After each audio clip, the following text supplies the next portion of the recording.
morning, good afternoon, good evening, depending whenever you are watching us from. It's another edition of Put on the Streets. You can subscribe to our YouTube channel, like our videos, share, comment for more political discourse. Mr. Ram, Sheik GUMI has come to say that after the Civil War, that Igbo begged to be part of Nigeria, and now they are acting as if they own Nigeria. That's from the word of Sheik GUMI. He said Igbos have pride is inside of them, and that Igbo begged them to be part of Nigeria after the Civil War, and now they are acting up. Massive. I can actually tell you that people are so history blind and daft. You know, historically, they don't know anything about history. History meaning past events preserved for the present generation to learn lesson. History is not just only storytelling. No. You preserve history, you learn from it to avoid making such mistake, repetition of such mistake in the past that orchestrated war, animosities, and other vices. These are the meaning of history. These points. Listen, Sheik GUMI you are talking about is an accomplice to Mamu. Mamu is cooling it off now. FBI arrested Mamu at Nairobi airport in Egypt en route Tehran. Tehran is the capital city of Iran. He was on his way to join with those Shiites, Muslims in Iran, to perpetrate act of terrorism across Nigeria, across West African countries, across even Northern Africa. The FBI has been trailing him over the years. And if care is not taken, when he was young, I mean some 20 years ago, during WTO bombing, November 9/11, Mamu would have been, complicity among the complicities or accomplice. Yes, must have been complicated in that act of terror that at least sent serious fears in the United States. Among the United States citizens, Mamu must have been an accomplice to that crime. You know why I'm saying this? Mamu himself is a good friend of this Sheik that is accusing Igbos of begging Nigeria to be part of Nigeria. An Igbo, a single tribe that fought over 350 tribes in Nigeria. I'm telling you, I'm not retracting from my statement. If I include Algeria, Egypt, Chad, Cameroon, Russia, Britain, it is over 400. These European countries backed Nigeria with human resources and material to make sure that a nation called Igbo was extincted, gone into extinction. But we did not. Yes, we resisted everybody. We fought with what we laid our hands upon, locally manufactured weapon in the 1960s. And we held Nigeria, Egypt, Russia, British, Chad, Algeria, and so on and so forth, and other two Arab countries. For 36 months, we held them. They could not prevail over us. Sheik GUMI, his father, was among the people that commit mutiny across all these military barracks in Nigeria, killing every officer from southeastern, every military officer from the southeastern extraction. GUMI's father was among the people that committed that kind of mutineering activities across Nigeria military barracks. That's why he's been bloody, unfriendly, heartless, if you ask me, barbaric against Igbo man. Look at what is coming out from him. A cleric that was banned by Saudi Arabia not to lay his hand on Mecca anymore. David, you should have been reading from the past now. Immediately Mamu was apprehended. No, before the apprehension of Mamu at Cairo airport, Saudi Arabia came out with what statement that they don't want GUMI, a Muslim cleric in the northern Nigeria, to lay his foot, set his foot on Riyadh, capital of Saudi, Mecca, the holy city of Muslims. that they don't want to see him there. They said it. So this kind of person would have been given what? Red card, ostracized in Nigerian nation, because he has been parlaying with the bandits, parlaying with Boko Harams and Fulani herders, annihilating and killing, demising all the farmers in the mid-belt and northern Nigeria, even southeastern Nigeria and southwestern farmlands, even forests. He's in connivance with bandits. Have you forgotten the man that used to negotiate with Boko Haram bandits free of charge? How did you know them? How did you know where they are? This would have been a question Nigerian police and DSS supposed to have asked Gumi, if Gumi could be or were an Igbo man. But he's an Hausa man, Fulani. That's why they couldn't ask me any question. Is a 100% evidence, clerical evidence that Gumi is bandit, Gumi is Boko Haram, Gumi is among the headers that are killing farmers in Nigeria. Gumi is everything about insurgency in Nigerian nation. But Mamazi, Gumi also made a statement. He said Igbos are enemy of one Nigeria. How true is that? Because most persons say, even if you can see that the development Tinubu now, as it stands now, is an enemy of one Nigeria. Yes, they said they accuse him of promoting the Igbo, the Biafra agenda and the Yoruba nation. The Fulani said anyone against the unity of one Nigeria would not be given a chance to rule Nigeria again. Okay, let me tell you. Let me talk to the Fulanis. The game is up.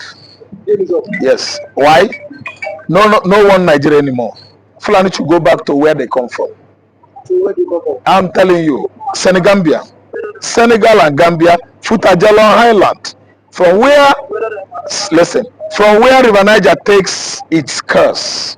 The sources of River Niger is from that place, Senegambia. That is Futajalo Highland. It flows from that place down into Biafran coastal line, emptied into Atlantic Ocean. So these are strangers that came to visit us with all manner of dangerous political sense and the crafts. See, let me tell you, they have been scheming it out for many centuries, how to hold southern Nigeria hostage, and they succeeded. Why? They use Yoruba. Yoruba are too naive, very soft and unstable. That's why they prevail over Yoruba now and hold Yoruba the axis of Ilorin. They are coming out now in their large number Oyo states, and the axis of where? Ochun state. Ochun state is the former Oyo state. So they have hold them in Lorraine. The former Oyo kingdom, which is Ochun state, is under the control of Fulani hegemony. So what are we saying? When they say that Igbo is begging them, it's very, very laughable. To me, it's a funny statement. Yeah, so ridiculous to hear such thing that Igbo beg. Beg who? Beg parasite. Fulanis are parasites that migrated from Sahara Desert into this country. Yes, they are visitors, strangers.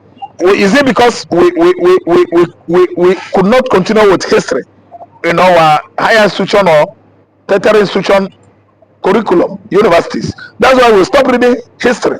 Every week canal, even up to my children, would have known. I'm supposed to tell you that Fulanis are visitors, they are not Nigerians. Look at dirty people that wander from place to place on rags. Yeah, they are the rag people we know. Rearing cattle, they are into animal husbandry, they don't have a permanent place. They are Oda Onwelane.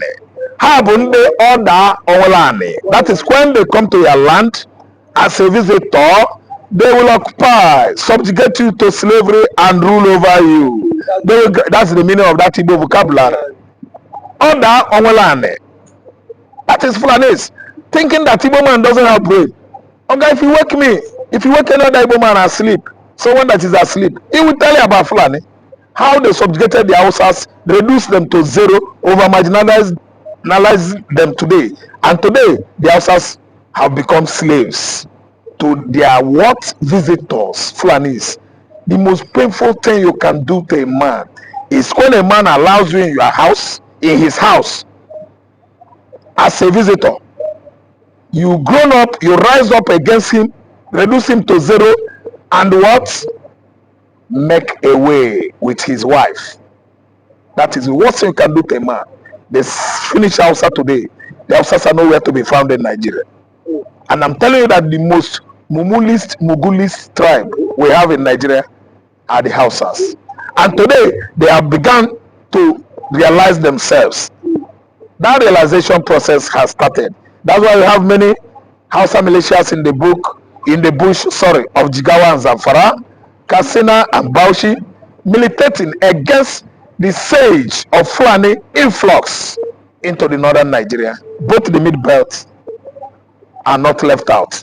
There is serious war going on between Hausa militia and the Fulani militia. BBC always carry it, publicize it, but Nigerian government does not want it to be blown Why? out of proportion. There are many risks about that. It means we are fighting war for over how many years now, and they don't want to tell the international community that they are not fully in charge of Nigerian geography. If they let go, United Nations will come here and bring peace, tranquility, and order in this contraption. And you know what it takes for UNO to come. When UNO comes and find out that it has been degenerated to incurable disease, paranoid, they will do what? They will divide this contraption so that there will be peace. Division is it. Division. Fulanis should understand that we are no longer children. We have come of age. I mean the Igbos. Yeah, we are no longer children. Igbos have overgrown above any other tribe in Nigeria. Fulani should go and rest, please. They can't deceive us with cheat, fish. They can never lure us using their beautiful Fulani women, and they can never lure us using Malu. Malu. Red meat. We turn our back on it. Igbos can never be disgraced, deceived, or relegated to nothing. We are above Fulanis. That is my message I'm sending across to Sheik GUMI, the dirty religious cleric. Thank you so much for always coming out to end of this. Yeah, good morning, Mr. Christian. Simon Ekpa get people that are lobbying for Biafra, and it is a plus. The way Simon Ekpa is going international, and it seems he's making this agitation a serious international issue by employing international lobbyists to make sure that Biafra is recognized at the world stage. Let's get a reaction. Now, thank you for that wonderful question, the anchor of this great platform. First and foremost, I want to say, Simon Ekpa has come out to say, or has outlined countless times that he said that the Nigerian government cannot win Biafra with a barrel of gun for the second time. Now when he said that, see, Nigerian government cannot win Biafra with a barrel of gun, it means that nobody needs to die for them to exit Nigeria. Now, Ojogun fought Biafra in a different dimension. Now, nnamdikanu did it via his own dimension. So Ekpa is taking it globally. And now, we've seen world body recognize Biafra. We've seen the UN and then some other global body have come out to endorse the Biafra struggle. So kudos to him, it is a plus. Some persons have come out to say that Simon Ekpa should be discredited, the likes of Igbo and that of the southeastern governors. But my question is that you said Simon Ekpa should not be taken serious. Then who should be taken serious? The government who is not willing to protect our people? Is it the people who have refused to speak up when the Igbo man has been marginalized in the country? Is it the same governors who have become a tools in the hands of their Fulani master? So for you to even have a character like Simon Ekpa and nnamdikanu to have come out to say enough is enough, that we are tired of this contraption called one Nigerians. It shows that these people have this mindset that, see, they can no longer be the slave. So for him to have even gone as far as to hire lobbyists that will speak on behalf of Biafra, in the world, sorry, in the UN summit. To me, it's a plus, and that alone, the voice of Biafrans will be heard globally, and the voice of an Igbo man is also being heard globally. Now, let me take it back the line. When Southern Sudan and South Sudan wanted parted ways, nobody nobody killed each other. Nobody go through the route of violence. It was done amicably. So Samonapa is doing it amicably for him to convince world leaders that this thing is possible, and why the government of the day, the present government of Nigeria, are not seeing it that way. Thank you. You can also Should the government, should the Nigerian government be worried about this? why would they be worried? The same people have sent assassins to kill Samonepa. Now only he has escaped. So see, one thing about it is that the government of the day, they are panicking. There's panic. You know what it is now? So a particular tribe, or a major tribe, to exit your country. You know how an Igbo man is. You know the investment of an Igbo man is in the country. Now imagine in Nigeria without an Igbo man. Let's just imagine that. I mean, dominance. That means the outside man would now dominate virtually every government parastatals in Nigeria. So now the reason why the Igbo man is still believe that's Nigeria is because the Igbo man is still in the contraption called Nigeria. But eventually, if the Igbo man leaves, my brother, the Yoruba man will know the true meaning of Nigeria, and then we now know who owns Nigeria. Just like what Angwabula said, he said they are not scared of the Igbos parting, exiting Nigerians. That was what he said. He said they are not scared. Indirectly, that means the other tribe would not have sense of belonging in the country. And we know it. We know it. I know it too. And every normal man now has the spirit of dominance. You cannot dominate him. If a Fulani man has the spirit of dominance, for you to dominate him, it will take ages. In terms of population, you cannot dominate them. So one thing is that Ojukwu foreseen this whole thing. That was why he championed this Biafra struggle. And now, gradually, it is now becoming a reality in this contraction called Nigeria. Now, there are some Igbo men are even tired of the system called Nigeria, just because they feel their brother is still in president. Man, my brother, I can bet you, come 2027, the Yorubas will be championing the Republic more than the Igbo man. I can bet you that. That and then certain of. Yes, we will championing because it is certain when their president, when their brother is being kicked away from the presidency, already there is a plot, and which he himself cannot escape. The president himself knows that there is a plot, and then the big shots in the north are formed alliance. You know it.